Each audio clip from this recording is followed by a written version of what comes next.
children of God. Beloved brothers and sisters of Presbytery of Boston, it gladdens my heart that I am with you, particularly this time when all efforts for me to be with you in person last year failed. It has always been my joy to move to every part of the world, sharing with God's children on how possible we can be able to fulfill His plans for the humanity in living together as brothers and sisters. And in this, I thank God that what was not workable last year, I am able to visit the United States of America, meeting most of you in person and sharing His glory in my work and in the work we all do for peace.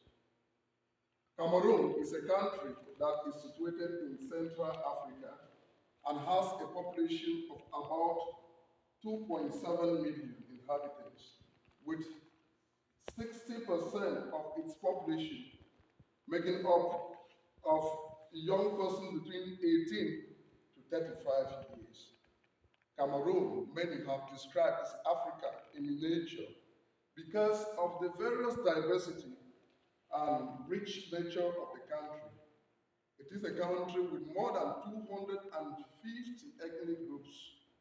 And with these diversities, it seems from our own political background, getting back to our colonial history seemed to have stemmed a linguistic issue, seemed to have stemmed a problem which today we call the Anglophone crisis. The Anglophone crisis to many people is as a result of our colonial background where from 1961, the Federal Republic of Cameroon was in 1972 switched to United Republic of Cameroon, and later in the 1980s, President Paul Biya, the oldest president of the world, who seems to have used some dictatorial policies to erase the United and the country today is called Republic of Cameroon. There seems to be a cry from the English-speaking population on marginalization and suffering, on equal representation, among many others. Our government, instead of solving this, took to itself to use military measures in which it has led to a lot of suffering and young persons who have carried arms and others who support them from different parts of the world. And this alone has caused serious suffering on the people. As I speak to you, we have more than 40,000 refugees in Nigeria as a result of the ongoing crisis since 2016. We have, according to the OCHA statistics, 6,782 displaced persons internally within Cameroon. We have recorded close to 8,740 deaths, those that are known, and a lot of properties have been destroyed. I come from Momo Division. I am from Jigwa, and I can tell you for 5 years today, children from my village have not been able to go to school. It is pain, it is suffering, it is a situation that sometimes I speak with it with tears in my eyes. But then I am optimistic that there is life, especially in the creation that God has made. And that's why sharing with you the situation in my country, I am more hopeful that brothers and sisters like you, who have also taken the Great Commission, especially as I hear a good number of the presbytery stand on the vision of Matthew 25, that you will be able to stretch your hands and stretch your focus, not only in the happenings here in the United States, but also thinking about the suffering population of Africa. May I join you this day as we pray particularly to the oracle that has just taken place in Florida.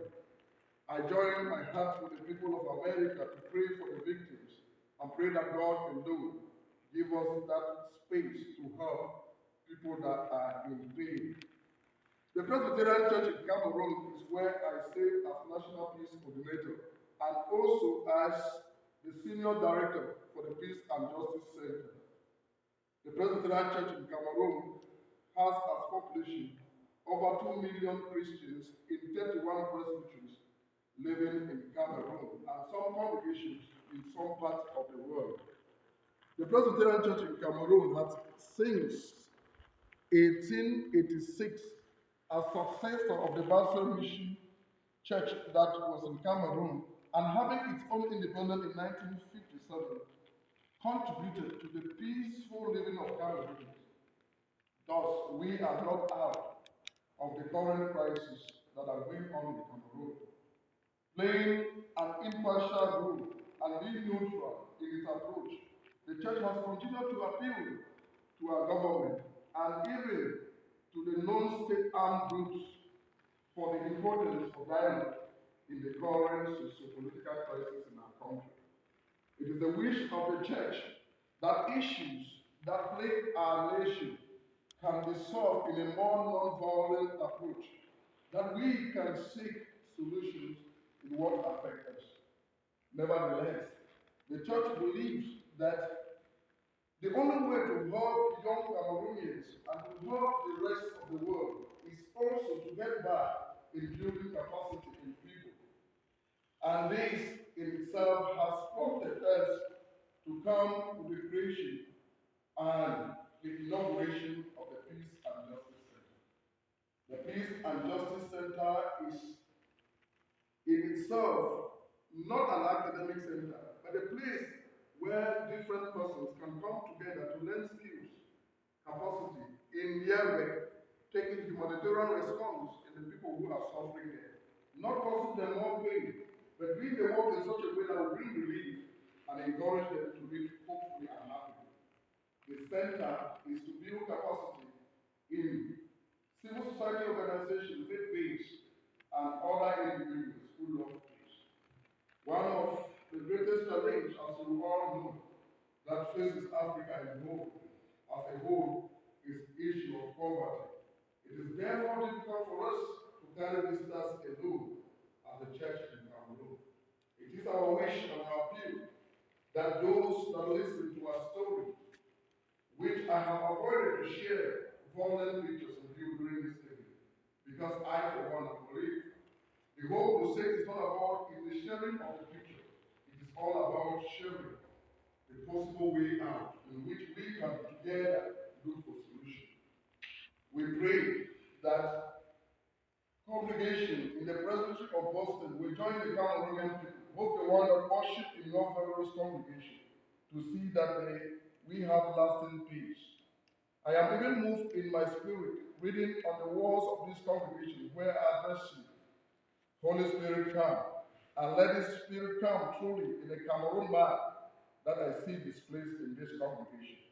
I am even more hopeful that at the end of my sharing, exchange visit with you, the world will gain and see peace. Therefore, join me this evening to pray for the people of Cameroon.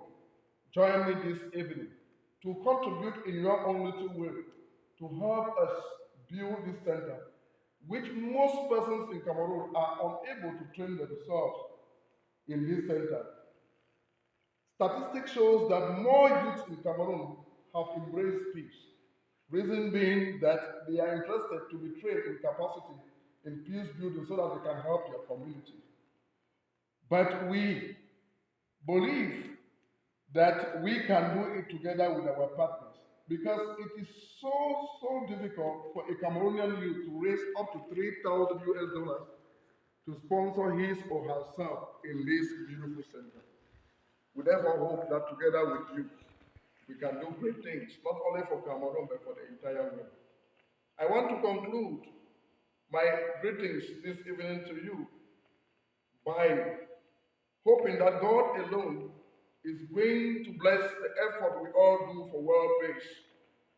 Within my time in the United States, ranging from Louisville, California, Maryland, and today in Boston, I have witnessed and noticed one thing.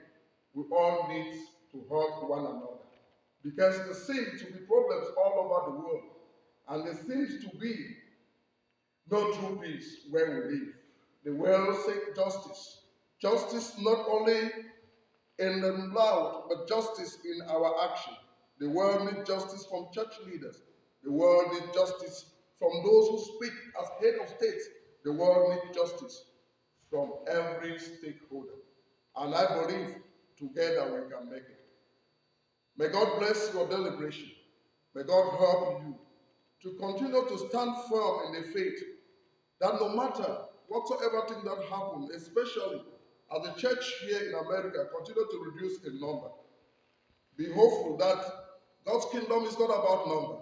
It is about the faithful. God alone will see us through. That on the last day, he will fulfill his promise to his children. Thank you very much. And may you have great deliberation, all to the glory of God. Thank you, and thank you.